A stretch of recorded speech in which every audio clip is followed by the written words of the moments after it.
Hey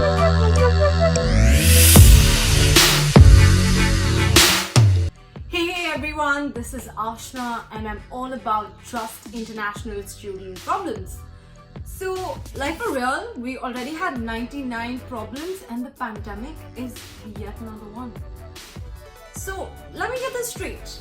As international students, we contribute billions to the Australian economy, and yet we're even excluded from applying for most of the jobs in Australia. We struggle to get the right advice, and I'm pretty sure we're the easiest praise for migration and visa agents.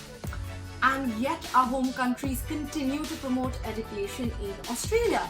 So now don't get me wrong, Australia is freaking awesome. Like, I've been here since 2016 and that says so much. But the point I'm trying to make is we can do so much more for our international student community to give you the right information before you actually decide to invest thousands of dollars in education in Australia.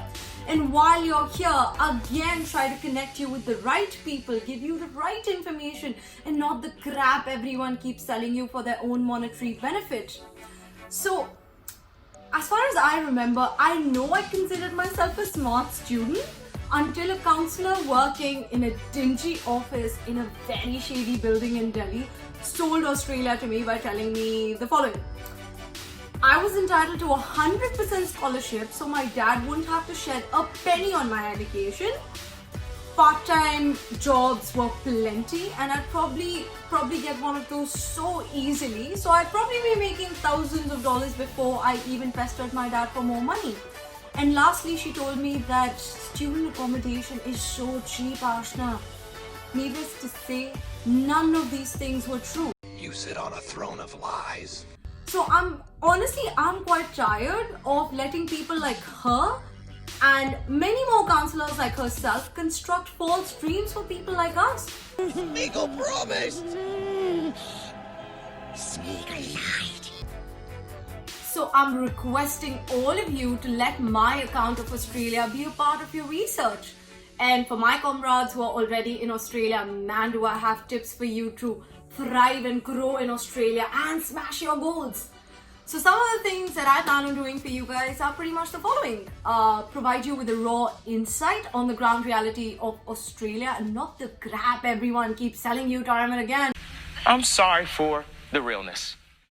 Give you tips on how to crack those casual jobs, part-time jobs and full-time jobs despite the hurdles that we face as international students.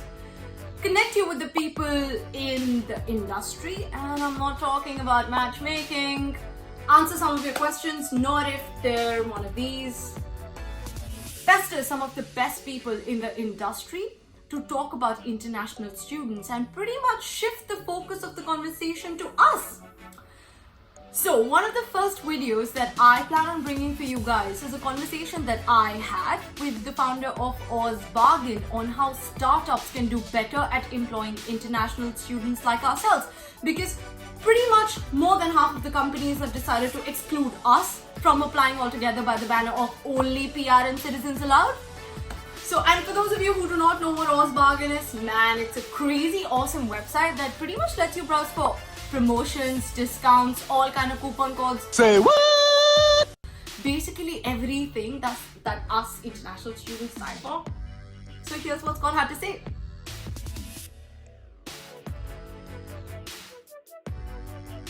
Yes, I think can definitely try to hire from the international students or people on the temporary visa.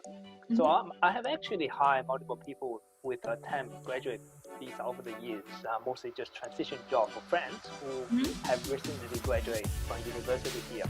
So for example, the official Volkswagen ad that we have just released back in April this year was developed by an ex-international student.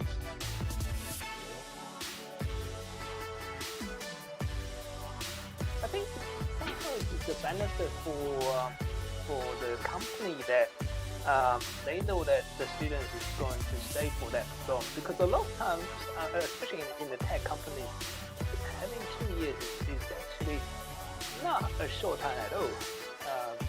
especially for developers. But at the same time, that the company can also be prepared to help, to sponsor, to see, okay, what can I do to help them to continue working in the company in Australia.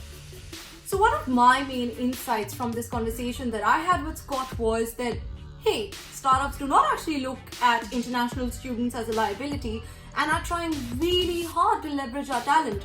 So for all of you who are applying or are in the process of applying for graduate jobs, do not forget to look at openings within the startup industry. And I know there are some crazy, awesome startups coming off the ground in Australia. And I've posted some really helpful links for all of you guys to give you a head start on your research right below.